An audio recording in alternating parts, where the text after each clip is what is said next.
Welcome to the Our World Heritage 2021 debate.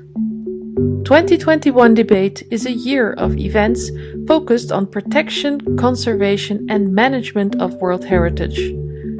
We want to uncover untold stories to broaden our views on heritage practices and future perspectives. Knowledge gathered this year will be published in 2022 on the occasion of the 50th anniversary of the Convention.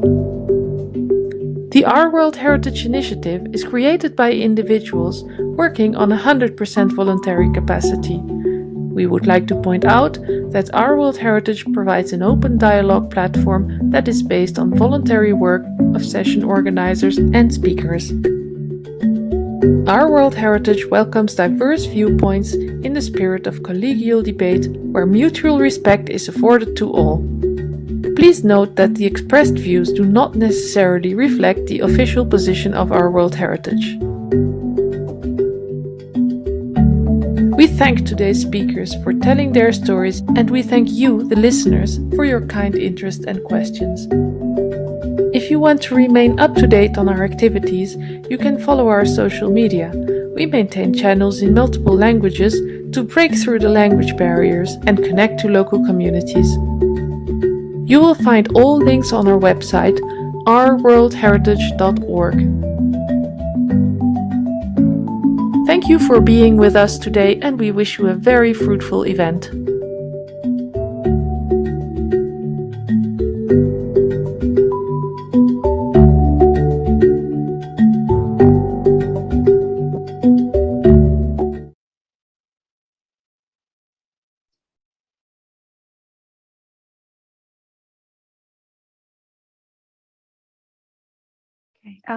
Good morning, good evening, and good afternoon, everyone.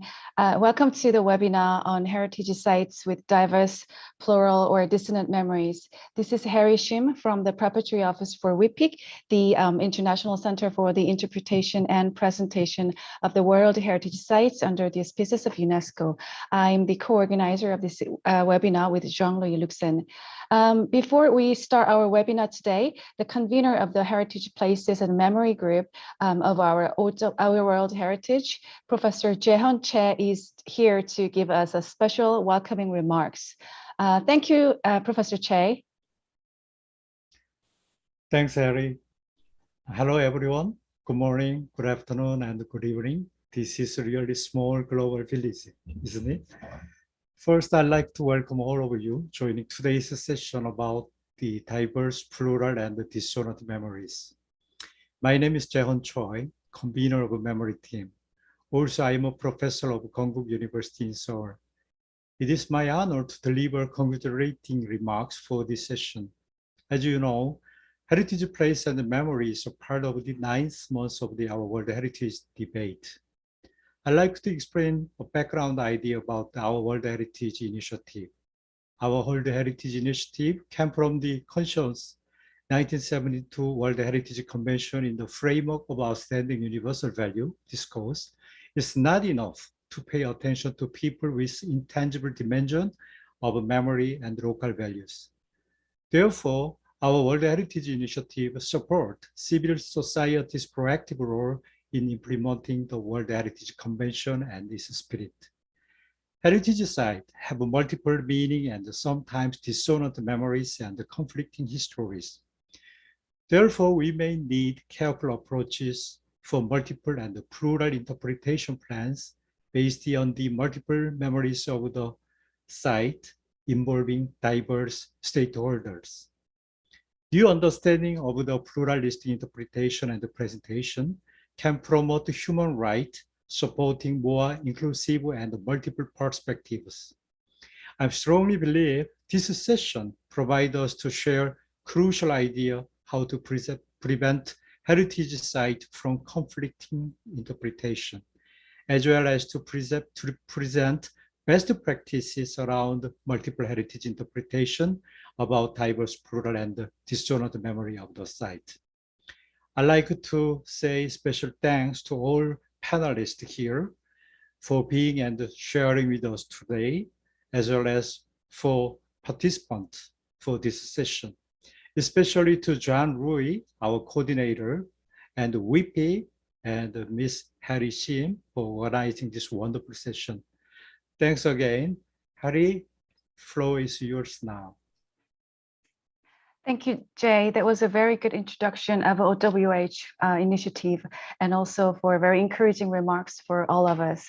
Now, let me share my screen for the opening. Yes,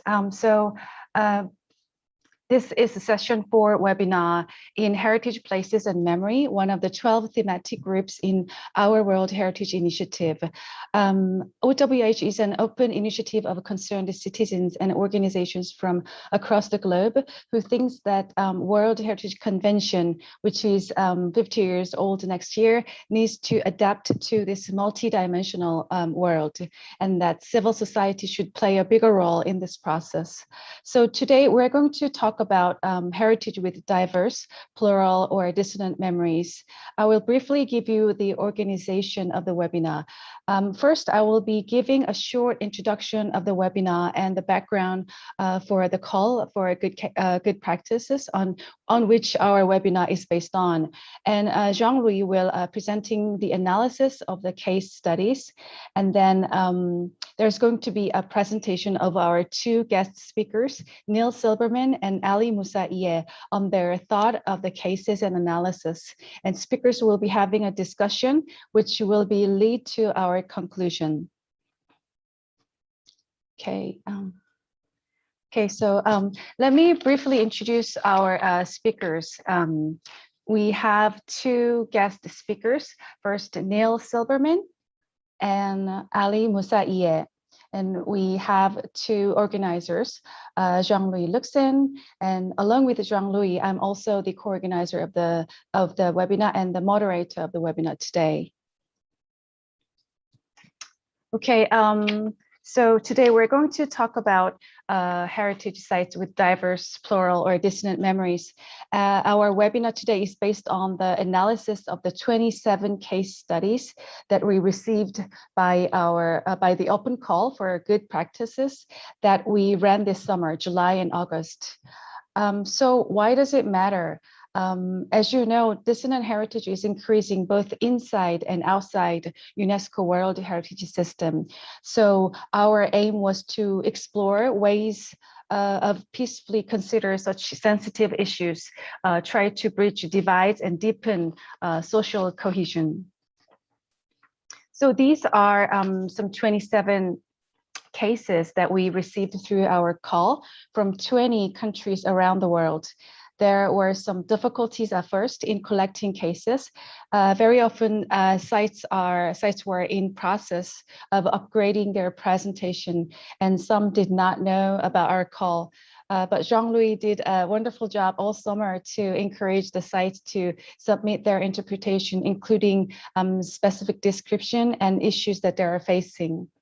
The webinar intends to address the issues of sites of multiple or divisive memories, with a special attention to cases of recent armed conflicts, colonial domination, dictatorship, discrimination. The deeper analysis, categorization, the kinds of practices and main issues will be presented by Jean-Louis shortly. So before turning the time over to Jean-Louis, I just want to stress on the values of good practice and the open call.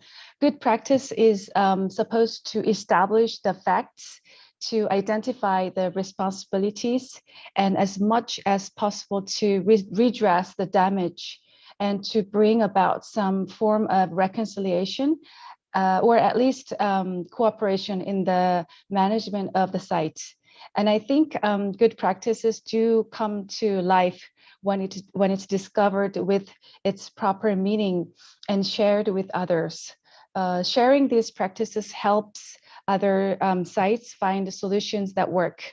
And the accumulation of these good practices later could make principles or guidance to the sites struggling with interpretation issues.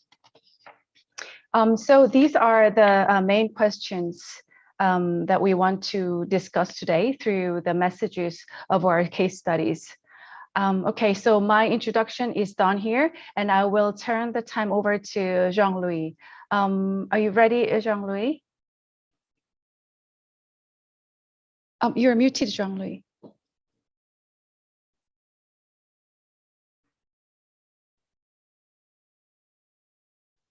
Okay, all right. Well, thank you, Jay, as convener of the webinar. Thank you to Konkuk University. Thank you, Harry, and the International Center for Interpretation of World Heritage Sites in the auspices of UNESCO. As explained by Harry, the webinar is based on 27 sites of memory that we received in response to an open call.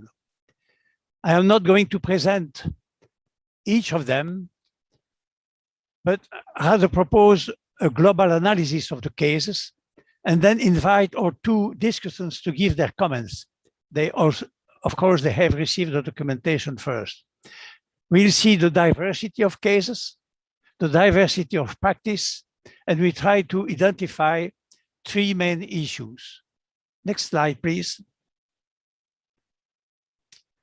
For the purpose of analysis, 8 main types of discrimination or violation of human rights can be identified. In the field of civil rights, as in the Memphis Memorial, where Martin Luther King was assassinated in '68. Dictatorship, as the School of Mechanics in Buenos Aires, the detention center of torture and extermination of political opponents from '76 to '83. Forced labor, as in German industrial sites during the war. Slavery with Gorée Island, representing one of the numerous sites of the Atlantic trade. We immediately see that one site can belong to several types. Slavery, forced labor, civil rights. There are obvious connections between those types with consequences over time until today. Next slide, please. And then we have imprisonment as the concentration camps for Japanese Americans at Pearl Harbor, mass murder with the Khmer Rouge violence in Cambodia, the difficult conditions of migration, for instance, from Europe to America, the marginalization of indigenous people. And we have only one natural site in Australia, where to the original Ayers Rock was added the appellation of the Aboriginals, Uluru, in order to reflect the intangible values. Next slide, please. We observe that most cases are related to recent conflicts. For instance, Franja Partisan Hospital in Slovenia was a secret site during World War II, where wounded partisans of several nationalities were taken care of. The Museums of Fridery in Northern Ireland is a case of social and religious conflict.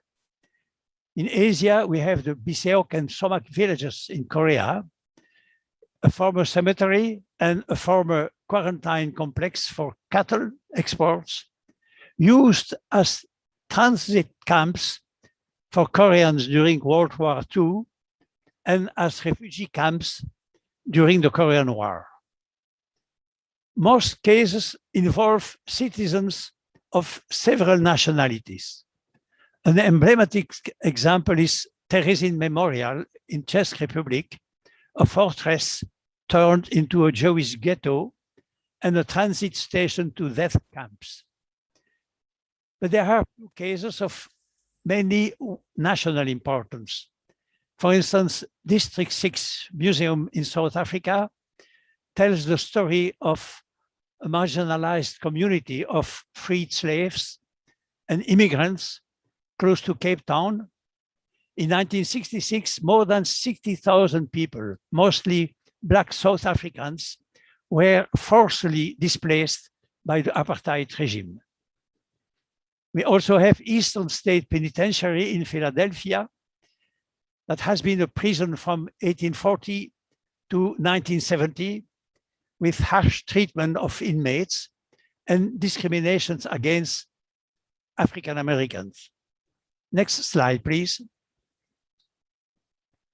We also observed that most cases are memorials to victims of discrimination or violence. Pravigat, for instance, in Mauritius, is the site where in the 19th century, coolies arrived from India, but also from Africa and China to work in conditions similar to slavery. You have Villa Grimaldi in Chile. That was one of the secret detention centers where, during the Pinochet regime, some 4,000 suspected people were kidnapped, interrogated, and tortured. 226 disappeared. Sighet Memorial to the victims of communism in Romania was a prison since 1897 for common criminals. But it became, after 1945, under communist regime, a prison for political prisoners.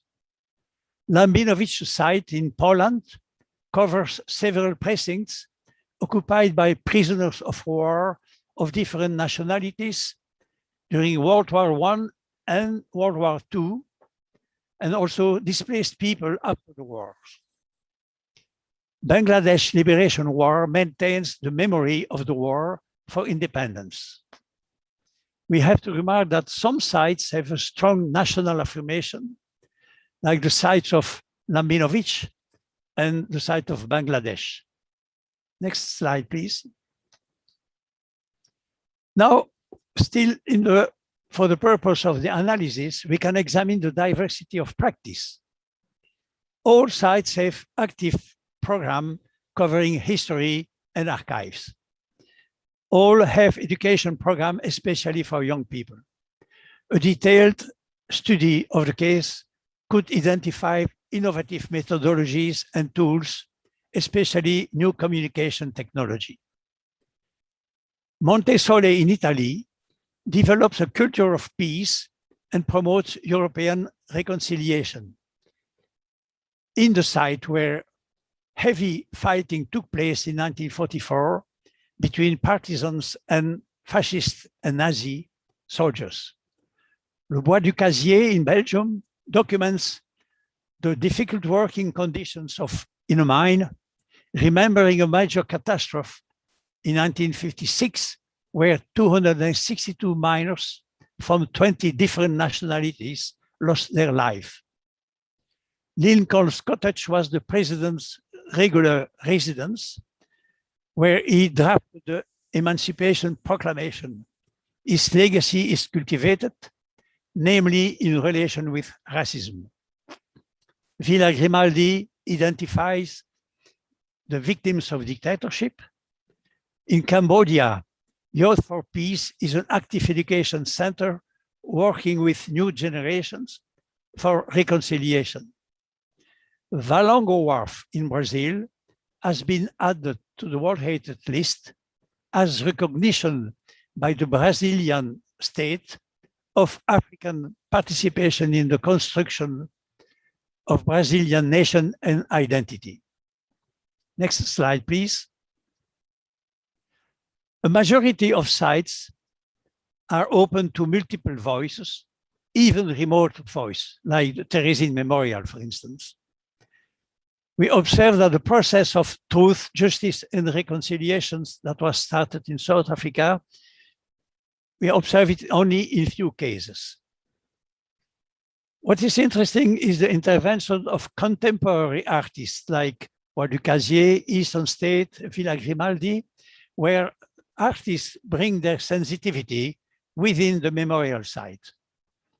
We observe also that our claims for moral and financial reparation, especially for slavery, but only one example of effective financial reparation for the Japanese American in the US. Next slide, please. Based on the analysis, three main issues can be identified. First, the issue of political influence. Most cases are supported by public authorities. All the better when appropriate resources are available. However, in some cases, we observe a strong national affirmation, even a nationalistic interpretation, far from an intercultural or international dialogue. Instead of bringing reconciliation, they have a tendency to maintain old ones open. We also observe that when the memorial aspects are secondary values of the site, public authorities are reluctant to recognize them. For instance, the German industrial sites have been inscribed on the list, ignoring to a large extent the social working conditions. And it is later that forced labor was officially recognized, and even so in a very discreet way. The city of Bordeaux posts biographical comments on the statues and the street signs celebrating famous citizens who took an active part in the slave trade. But it is a very, very timid initiative.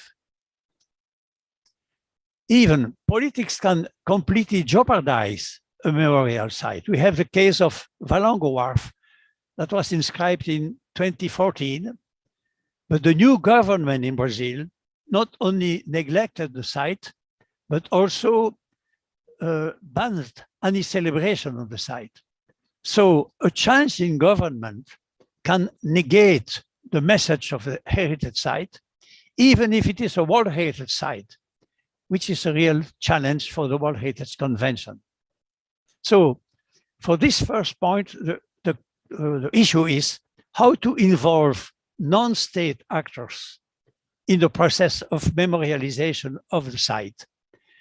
Which role for civil society, for NGOs, and for universities. Next slide, please. The second issue is how to connect past situations to present similar ones. Many sites are very active in this approach. You have the relation between slavery and present racism in Lincoln's Cottage, and the city of Nantes in France, which is much more active than Bordeaux, having created a memorial of slavery. In the field of imprisonment and social and racial discrimination, we have the example of Eastern State Penitentiary. For international migration, the issue is particularly addressed in cooperation with sites like Red Star Line in Antwerp, Museo del Mar in Genoa, and Ellis Island in the US. A culture of peace is observed in Montesole and Without for Peace in Cambodia. In all those examples, we observe that the concept and methodology of the sites of conscience is particularly fruitful in this regard. Next slide, please. And then the last issue is the networking and the development of alternative programs. Of course, we have the World Heritage Convention. In the 27 sites, 8 are World Heritage sites and 3 sites are on the national tentative list. But we all know that the convention is an intergovernmental instrument that will always be under political influence. We also have regional networks that can pay more attention to specific particularities, like the Central Asian Subregional Network on Intangible Heritage. You also have the European Heritage Label. Maybe there are other regional networks. And then finally, it would be interesting to explore alternative programs, because we know that in some cases, given the requirements of the World Heritage Convention, some sites do not belong to the scope of the convention. And that And on this field, we have the UNESCO programs like the Slave Route Program or Memory of the World. That can be interesting. We also have, which is not mentioned on the slide, of course, the Convention on the Intangible Heritage of 2003, which is also another interesting possibility. And then I did already mention it, we have the International Coalition of Sites of Conscience, which is an NGO bringing some flexibility in the methodology to allow to take into consideration the interest and the point of view of all the stakeholders. Thank you for your attention. I will invite now first Neil Silberman and then Ali Moussalieh to give their comments on the basis of this analysis. Thank you. Thank you, Jean-Louis. That was a very intensive and deep analysis, and Jean-Louis left us a very important questions as well. And I know that Neil and Ali prepared a presentation in response to this data and also analysis. Ali, do you want to give your presentation? Ali, I think your camera is off as well. Yes. Yes, thank you very much. Thank you, Jean-Louis, and thank you, Herring, for giving me the opportunity to comment on these very beautiful cases that has been presented to us. So I'm going to share, if I, some.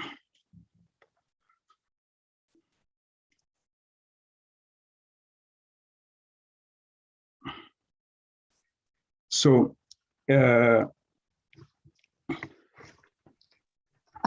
Ali, can you make it a full screen? Yes, I will.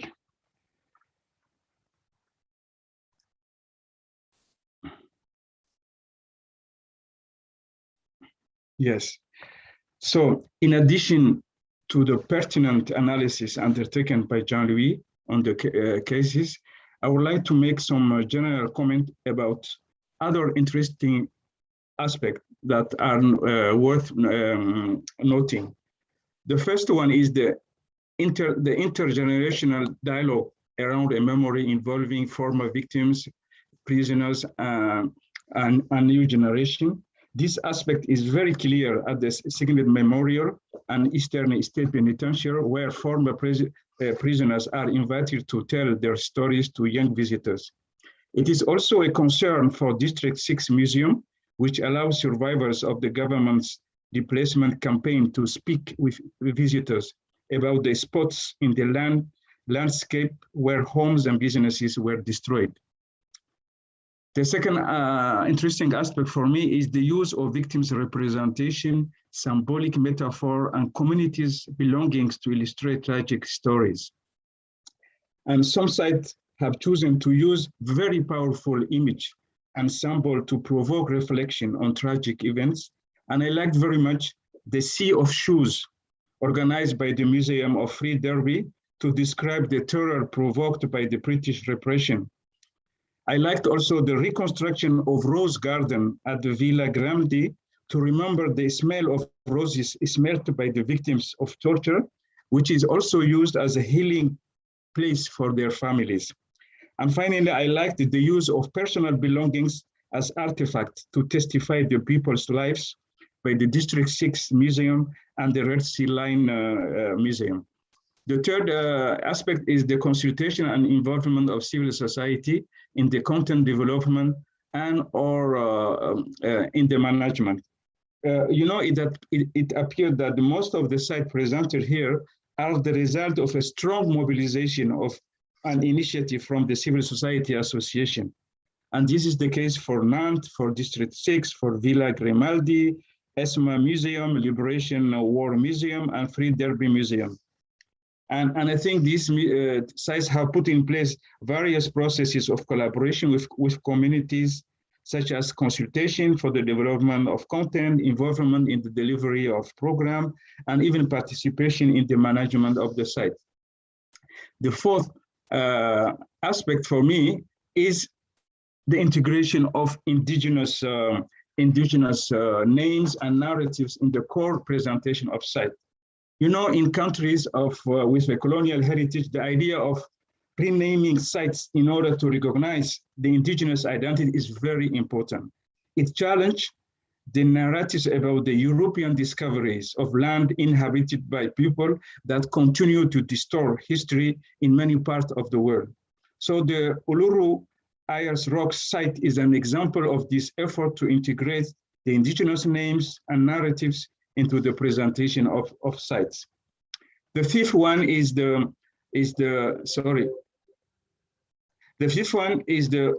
effort of writing a common history of people coming from different countries, and this is really what the site of remembrance for Lapino Vigil, Le Bois du Casier, Red Sea Lines try to do. That there is a possibility, it's possible to have a common history because we pass through a similar tragedy. And finally, what I would like to just highlight the innovative pedagogical methodology and practice that many sites have developed. And I have a particular attention to the Mont Solo Peace School Foundation, which really put in place a pedagogic methodology to facilitate the. Sorry, Ali, you're muted.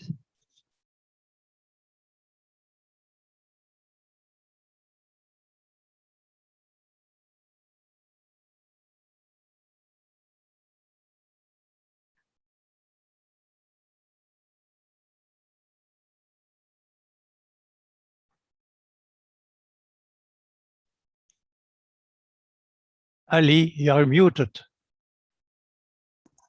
And now, it's okay? Yes, but your camera is off. My camera is off. Okay, that's okay. Yeah, so sorry for this. Yeah, so that I think that's also a very important aspect. And I think, for instance, the National Civil Rights Museum also are using a self-learning tools to inform, to educate visitor about the issue. Now, I have a special remarks that I really want to raise here. I'm questioning I mean, can we call the Bordeaux, Volongo Wharf, and Lincoln Cottage are good practice? According to me, they are not a good practice. For Bordeaux, and I think Jalui have already mentioned, this is a town, the city who resisted for long to confront its history. And when it decided to confront that history, it is really in a very demagogic way, just putting some description about the name of the enslavers, refusing to change or to put other names of the people who fought against the racism. And definitely, for me, Bordeaux is not, and I'm sorry that it is a World Heritage site. So that shows also the limit of the World Heritage process. For instance, Nantes, who is completely the contrary, is not a World Heritage on the World Heritage list. The second one, I think, is Volongo Wharf, and I think Jean-Louis have already explained. Here we have an example of a country who fought to have that site on the World Heritage list, and then the government changed, and then suddenly there was a kind of even deliberately effort to erase that memory against the population around, against all the people living in Rio de Janeiro, and this is a real challenge for the World Heritage Convention. And the last one is Lincoln Cottage. You know, here they want to make the greatness and the glorification of Lincoln, but we all know the ambivalent position of Lincoln about slavery, about the people of African descent. And instead of having a discussion about this, what they do is to just show that Lincoln did very good. And now they want to promote slavery, human trafficking in other countries. You know, this is a very paternalistic way to escape your own responsibility to question the legacy of slavery, to question the betrayal of the reparation in the US and going to promote the fight against human trafficking in other countries. And I don't think that is a good way, and that is a good practice to do. Now, I really like the reflection that was made about around the sedimentation of effect of memory in the same sites and the multi-layer memory in Bisok village and so much. Very interesting. And I liked really the presentation, but because here we have these different, this site show how multiple memories can be embedded as scars from different past, the colonial times, the Korean War, and the conflictual experience from the Cold War. What is even more interesting for me is that they also show how colonial remnants, and here the tombstones, can be used as means to survive, while at the same time there is a collective rejection of the culture that symbolizes this domination. And this situation is always frequent also in post-slavery society, where the built heritage of slavery is promoted, while at the same time people are really rejecting all what is related to slavery and to the colonial domination that follow. So how to showcase this accumulation on the same site of different and dissonant memories and deal with such sedimentation of memories is a real challenge. And I found very promising the approach proposed by this Korean site to develop interpretation, highlighting the multi-layered memories, including the dark history of colonialism and the Cold War, and against the general public experience during the post-war period. And finally,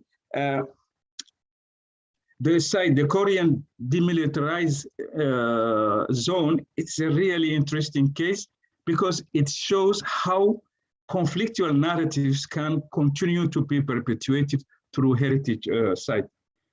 Here we have an example of unsettled conflicting memories perpetuating the ideological legacy of a tragic event, the Korean War.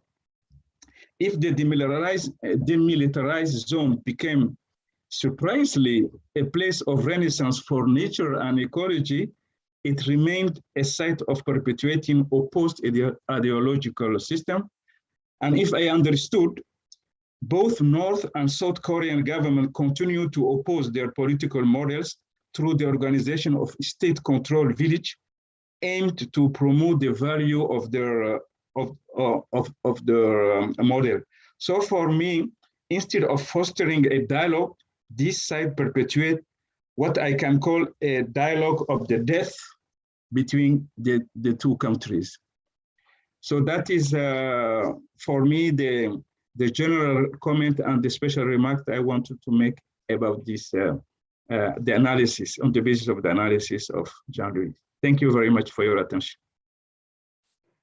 Thank you, Ali. Thank you very much for your presentation, particularly the thoughtful question that you raised about good practices, whether the good practices is fit for these three sites. I think we have time later to respond to Ali's question in our discussion. Thank you. And now, Neil, we want to listen to your opinion about this. Can you show your presentation? Oh, yes. Yes. Okay. First of all, let me just share my screen here. Okay, just a second. Wonderful. Okay, first of all, I want to thank the Preparatory Office for the World Heritage International Center for Interpretation and Presentation of Cultural Heritage Sites and the Our World Heritage Initiative for inviting me to participate in this very important discussion. I have three major global observations to contribute to Jean-Louis' very interesting and detailed analysis of the 27 case study sites. And the first thing that I want to tackle is really how can we improve the inclusion of dissonant and multiple narratives into a World Heritage Site? And if it is at all possible, can all the voices be heard, especially those of victims of human rights abuse and minorities? And I would have to say that considering the diversity of cultures, perspectives, and of course, power, intolerance, and violence, and the sheer fluidity of human groupings and allegiances in our world, it's unlikely that all voices and narratives can ever be included in the interpretation of any single cultural heritage site. In fact, the very fact of there being multiple and diverse narratives suggests that dissonant heritage is more a contemporary relationship between stakeholders and visitors to a heritage site than any inherent quality of the site itself. Indeed, there's hardly a single World Heritage Site that does not have some aspects of dissonance, and that really is the problem. Just for, oops, sorry, let me just go back before that. For an example, I'm showing a site that was not included above among the 27. It's Monticello, which is a World Heritage Site along with the campus of the University of Virginia, that was designed by Thomas Jefferson, the author of the United States Declaration of Independence. It was inscribed in the World Heritage List as, under criterion 1, a masterpiece of creative genius. Number 4, an outstanding architectural ensemble. 6, which is associated value, events or living traditions with ideas or with beliefs in artistic and literary works. But here we see a visitor to that site touching the fingerprints left on the bricks by the slaves that constructed these buildings. Do those fingerprints make it entirely a site of dissonant memory and invalidate the other criteria? The recognition of multiple narratives underlines the awareness that people can legitimately see the lessons of the past in very different ways. So it seems to me that concern with human rights and cultural inclusion is not just a particular category of heritage resource like architecture, archaeological sites, or cultural landscapes, or even connected to a particular minority. Human rights, whether a site embodies them or has been the place where they are violated, is a necessary dimension of heritage management that must always be considered as part of its outstanding universal value for World Heritage and its value and significance for other sites under different frameworks. And this idea of the awareness of human rights, of the awareness of different ontological approaches, different perspectives on the past, is surely as significant for global reflection as authenticity and integrity. Next, what could be improved to meet the aims of good practice? Now, while I certainly agree that typology was a useful approach in an initial analysis of sites of multiple narratives and dissonant memory, how definitive can the sites ultimately be? And this is something that Jean-Louis brought up. Where does forced labor end and slavery begin? Is genocide connected in some way to dictatorship? Is the use of ethnic prison camps the ultimate deprivation of civil rights? Should both be included in the typology? As I said, a typological approach may indeed be necessary at some level, but I believe that it places too much emphasis on the site types and not enough about the contemporary effects of the dissonance. The local social context is essential, as is the degree of dissonance. What Tolstoy wrote of families is equally true of cultural heritage sites. All happy families are alike, he wrote in Anna Karenina, but each unhappy family is unhappy in its own way. Thus, the stakeholder communities that bear witness to the multiple narratives and the intergenerational transmission of that witness that Ali mentioned must be primarily brought into dialogue online or through a variety of programs and platforms that Jean-Louis mentioned at the end of his talk.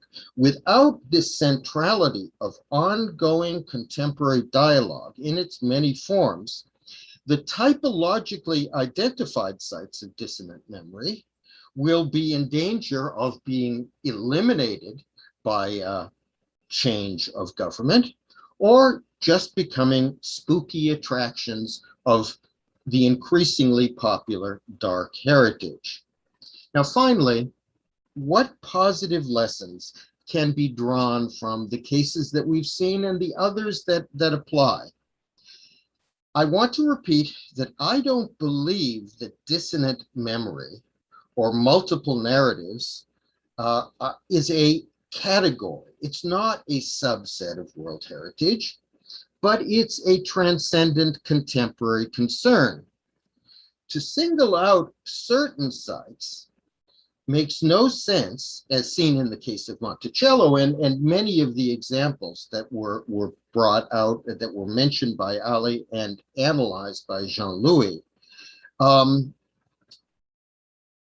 Its significance is not, the significance of multiple narratives is not an all or nothing game. It might be legitimately asked if World Heritage, the framework of the World Heritage Convention, is the best place to share awareness of what I believe is the potential of dissonant memories to increase, to engage in dialogue and achieve some level of mutual respect, if not the idealistic view of lessening the dissonance in any case. The problem with the World Heritage Convention is that nation states are involved in much of the discussion, policy, and much of the dissonance itself. And what we would be doing is asking who shall cast the first stone in the deliberations of the World Heritage Committee. The problem I see in any attempt, idealistic as it might, to be incorporated into the evaluation of World Heritage sites is that most of the criteria for inscription are celebratory and commemorative. And the truth is that history, the past, and indeed World Heritage faces us with many challenges as well as occasions for memorialization of great achievements. So if the World Heritage Committee or an independent NGO were to take on the goal enunciated by the 1998 ICOMOS Stockholm Declaration, marking the 50th anniversary of the Universal Declaration of Human Rights, I could foresee three difficult but possible ways that this very important and pressing and emotionally loaded subject could begin to be integrated into the World Heritage operational guidelines. First, of course, is that there is a recognition that the attention to interpreting human rights violations and the struggle against them is really part of the outstanding universal value and should be defined and included in statements of OUV. Second, somewhat less, is that human rights are an essential concern, like authenticity or integrity, about which a statement is made, however difficult it may be to craft such a statement with the states parties of the World Heritage Convention. Another, no less easy way is to add another criterion that in some way nuances the accepted criteria. And just as an example, the idea that part of the criteria for inscription must be or could be to bear unique or exceptional value to multiple traditions as a site for reflection on acts of inhumanity or dispossession and on the struggles of victimized groups to preserve or regain lives of hope and dignity. Again, it is all too easy for multiple narratives, as both Jean-Louis and Ali mentioned, to become weaponized and to become political critiques of one state party from the other. But it is an important element that we all must continually bear in mind when we think of heritage. Thank you. Thank you, Neil. Thank you very much. Particularly your literary comments on our data and analysis, and also the question you raised with the issues with convention, and also suggesting the criterion 6A. I think OUV should also be adapted to the changing of the world as well.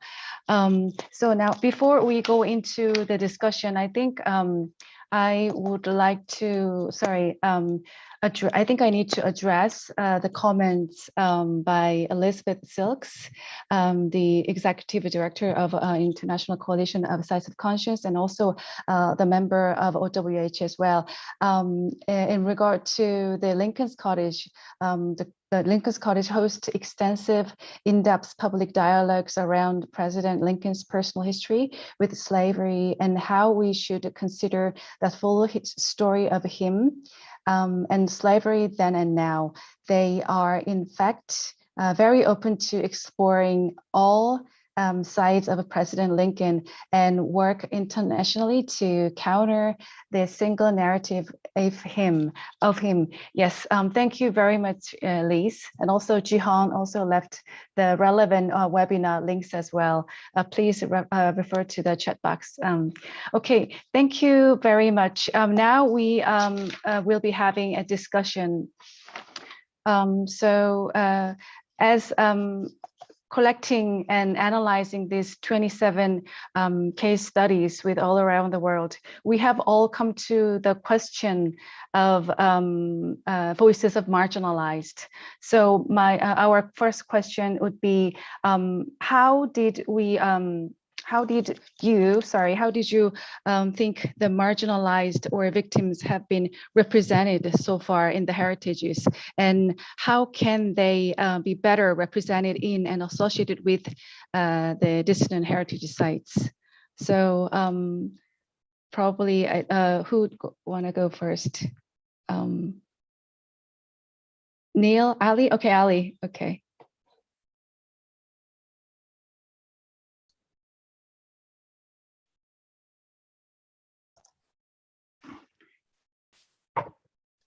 Yes, I think so far there are different processes and ways which try to represent a little bit more the civil society communities living around the site.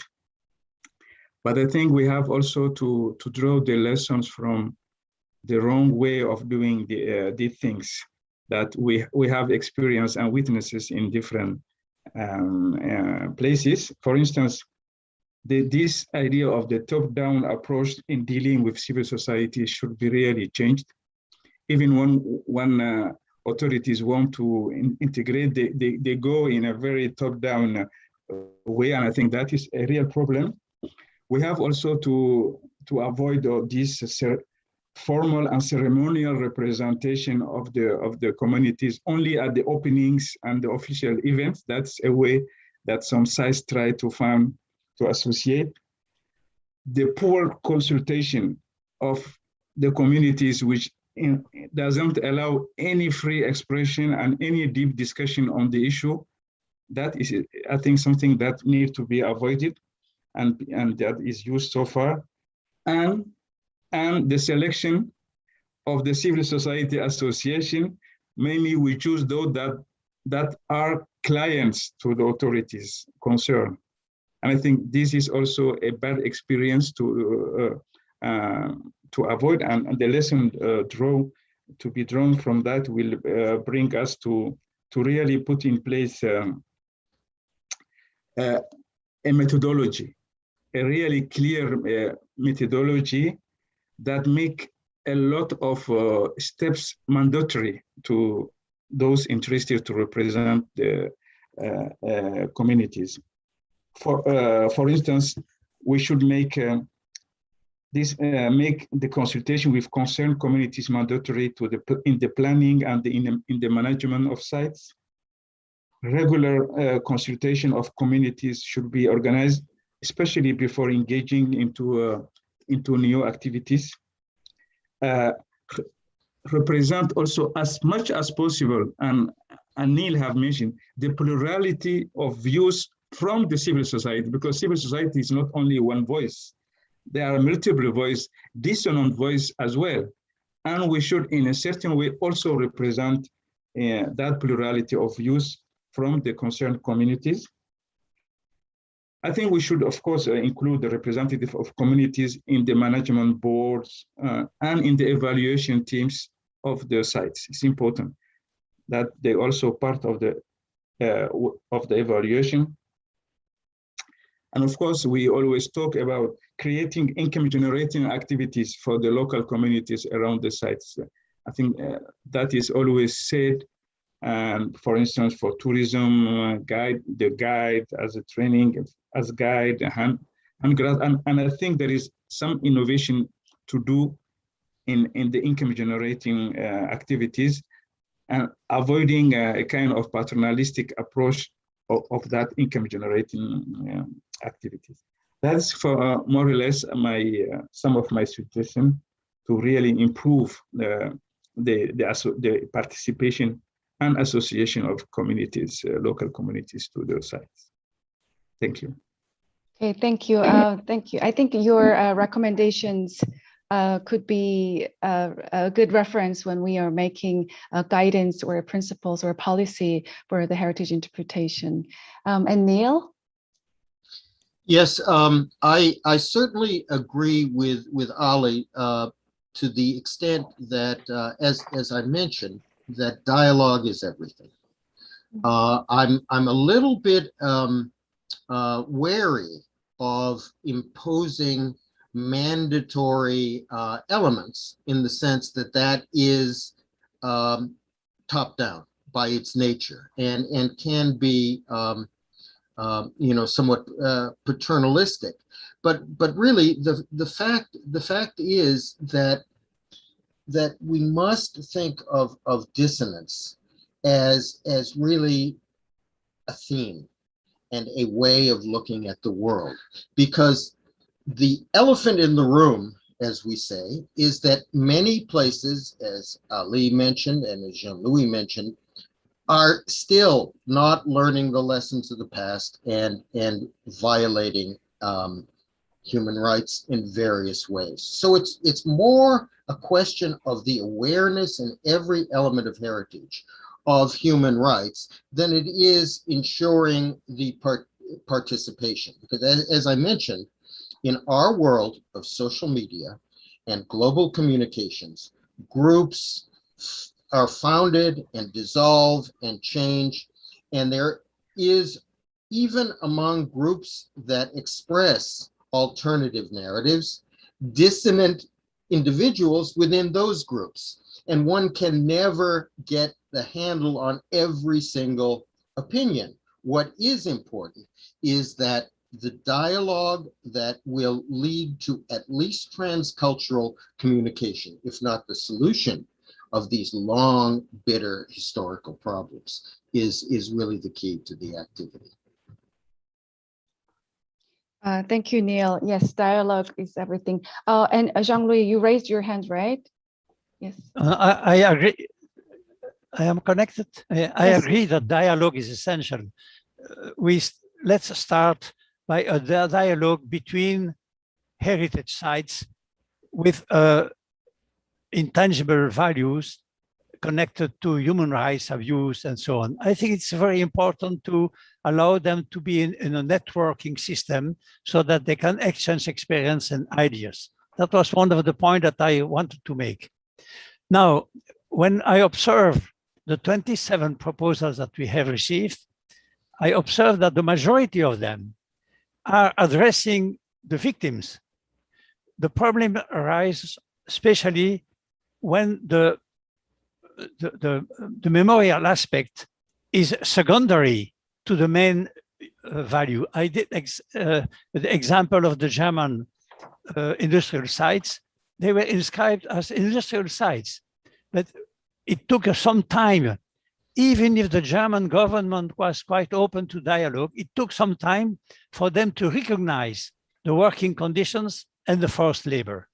This is where we have difficulty when the memorial aspects are secondary to the main values that were justifying the outstanding universal value. That is my first point. On the other hand, we have the World Heritage Conventions, but this is only a minority of sites that are on the list. And we should pay attention to the many, many other sites that do not belong to the World Heritage List, where we could have some more flexibility. We are not going to change the convention, which is an intergovernmental instrument. I did practice, attended so many World Heritage Committee. I know that the political influence is enormous. During the last few World Heritage Committees, for political reasons, they were overrunning the advisors of the advisory body. This is one of the real danger of the conventions, but this is another matter. The connection is that if you bring the kind of criterion 6A, oh my God, Neil, you don't imagine. I know. Okay, fine. Now, I think it's no way that way. So my response is, within the World Heritage Convention, what could be done?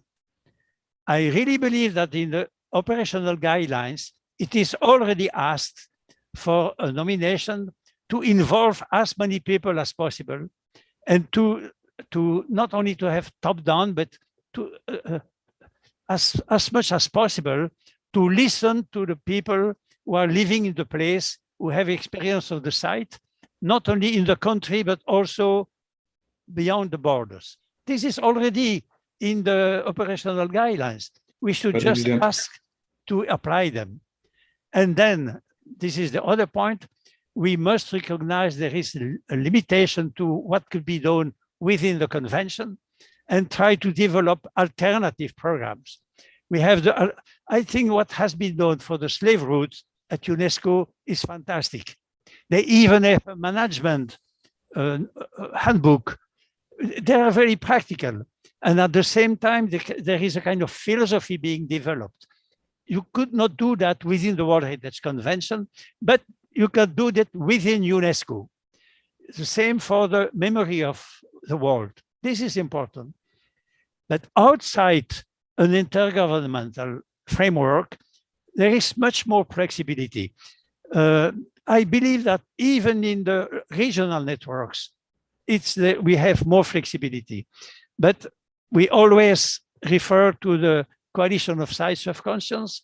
Maybe there are other initiatives of that kind, but this is very important because you are outside a state framework that gives you much more flexibility, where you can open the dialogue that Neil was referring to, where you can listen to have a bottom-up approach as Ali was asking for. So we should not focus only on the World Heritage Convention. The majority of sites are not on the list, and they are very, very important for the issue that we are trying to address, which is reconciliation and avoiding go beyond conflicts between different communities. Thank you. Okay, thank you. Thank you very much, Jean-Louis. I think by answering by your answering, we all consumed our 2 questions already. But since you brought up the issue of creating an alternative program in UNESCO dealing only dissonant heritage, I would love to ask our 2 guest speakers about their thoughts. Ali, do you also agree with Jean-Louis' opinion? Well, I would like to respond to Neil. Neil, I agree with you that dialogue is everything. But what can you do when those who have the power and the means to refuse the dialogue or escape the dialogue or make fake dialogue? What can you do? So the issue of mandatory is not something that come above, but I think we should, because even Jean-Louis was saying, in the operational guidelines, there is the advice to do, but it didn't work. Why? Because those who have the power, they don't care of dialoguing, or they want to make the easier thing is to make a fake dialogue.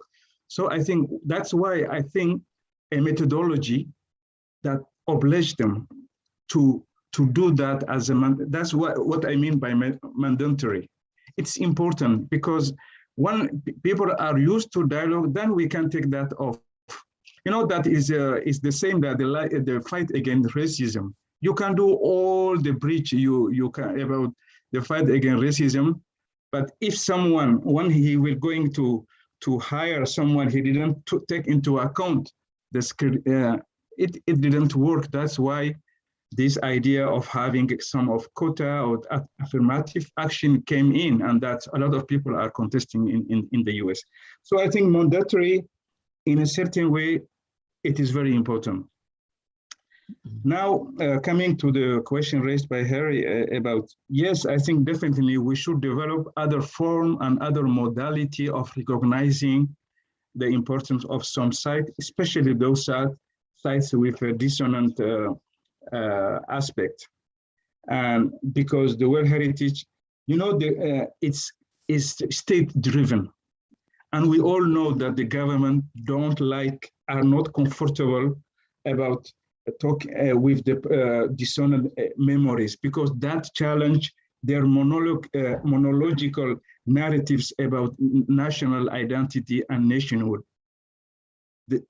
Because the fact of talking about plurality of memory and history, so I think even if the guidelines evolve a little bit, I don't think that it could advance that much.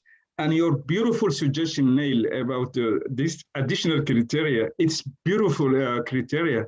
But as Jean-Louis said, we can dream is an utopia. Perhaps one day it will come. But for the time being, knowing our member states, no, it didn't work. So I think it will be good to develop other form modality and to popularize that forms of recognition, because that's what's lacking right now. Why everybody is rushing to the World Heritage? Because it's much, and the media talk about that, and it has a prestige. So how we can give prestige to the other form of recognition of I think we should work on that, how we can have, and the media can help us, and all the networks that we are using can help us, that perhaps a country be much more proud of having a site in the international coalition of the site of conscience of the slave route project site than having in the World Heritage. So I think unless we have that publicity done around this new form, I think countries will continue to only privilege the application for the World Heritage. Yes, Neil? thank you. Let me just briefly, I am not so naive that I don't believe that the suggestions that I made would cause an incredible political uproar within the World Heritage Committee. And in fact, you know, victimhood is often in the eyes of the observer. And as Ali rightly says, we've gotten used to seeing heritage as the sort of resource of nation state governments like bauxite or oil or any other project. So I agree that is completely meant to be provocative. But the idea of mandates, I would rather rephrase it as experience. That is, ideas for programs.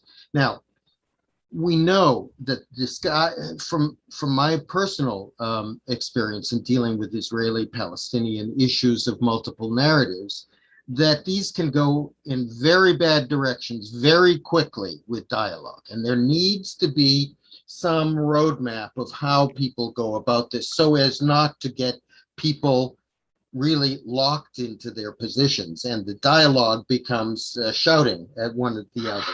But as Jean-Louis mentioned, the International Coalition of Sites of Conscience has a very active program, and there are many examples from their various sites in the network that can be useful to people who want to encourage this. As far as the platform for the dialogue, we are now in the world of social media and in the world of interactive online communication.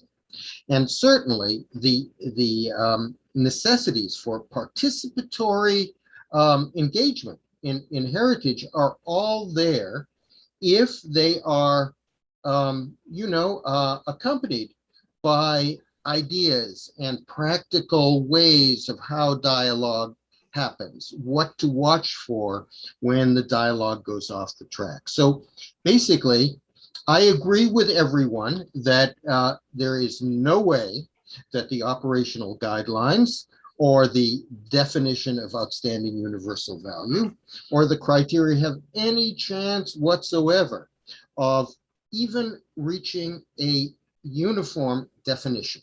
That we're dealing with relationships, as I said, not sites.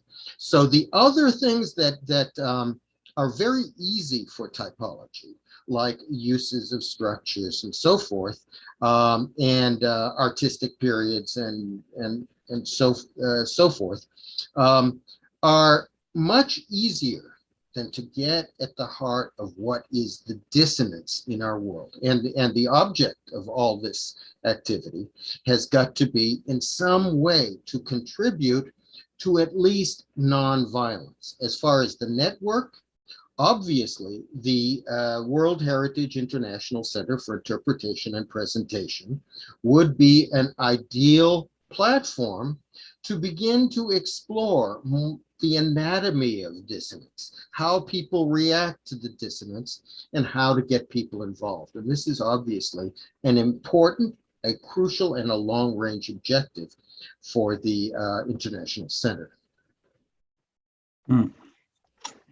Okay, thank you very much for your beautiful suggestions and ideas and recommendations. And the latter question about whether to create a whole alternative program in UNESCO, I think there was a long debate in the last World Heritage Committee this year. So they're going to make a working group on this issue. So I think we have to wait for it. Okay, I think we have to wrap up the discussion as we already ran out of time. Okay, thank you very much. Thank you, Jean-Louis. Thank you, Ali and Neil. Thank you very much for your amazing contributions all summer. I hope this isn't the end. And oh yes, Jean-Louis. Could you allow me? Oh yes, just sorry. Two or 3 points. Okay. I believe that we are addressing very important issues. We have only 1 hour and a half, not even that. That would deserve a full day of discussion and papers. So the people who are watching us should understand that we are very synthetic my presentation was, in 10 minutes, it's almost impossible to do that. So we must realize that some work has to go on. And I hope in some way we could make some exploitation of the collected study case and maybe add other ones to have really an experience of what's going on the field. The second point is I would like to come back to the idea of bringing artists in a heritage site, because you bring imagination and sensitivity, which is very necessary in order to avoid a too intellectual approach to those issues. And my last point is that the key is to open the discussion to civil society. We must involve non-state actors. And in the same way as Amnesty International or Greenpeace or whatever are addressing the issue of climate change and so on, they are making pressure on governments. And I hope that at the end of the exercise of our World Heritage, one of the conclusions would be to give more power to civil society and to universities, because they really has a request for their input and the analysis in those issues in order to bring new ideas and to make pressure on governments, so that all the process should not be only in the hand of states, but also on the hand of the international community as such. I wanted to make those 3 points as final remarks. Thank you, Harry, for moderating the whole session. Okay, thank you very much, Jean-Louis, for your conclusion. It was most important part, and sorry, I forgot. Yeah, so I was going to say that we're going to make a report out of these case studies and analysis to be helpful to other heritage sites. Before wrapping up our webinar, I would love to advertise our next webinars for heritage places and memory. So let me just share my screen again. Yes. So next Tuesday, September 28th at 18 UTC, we have a webinar on Indigenous knowledge practices. And speakers from different backgrounds will be giving presentations why Indigenous knowledge practice matters, both in heritage management and sustainable living. And 2 days later, on 30th of September, we'll be having closing session titled Memory for the Future. The organizers for the 5 sub-thematic groups will be discussing what they have learned from the OWH project and what will be our suggestion for the authorities. Thank you. So, yes. Yes, so thank you very much for your participation. I know that it's early in the morning in the America and quite late here in the Asia Pacific. So I hope you have a wonderful day or have a good sleep. So thank you very much. I hope to see you next time. Thank you. Thank you. Bye-bye. Thank you. Bye-bye.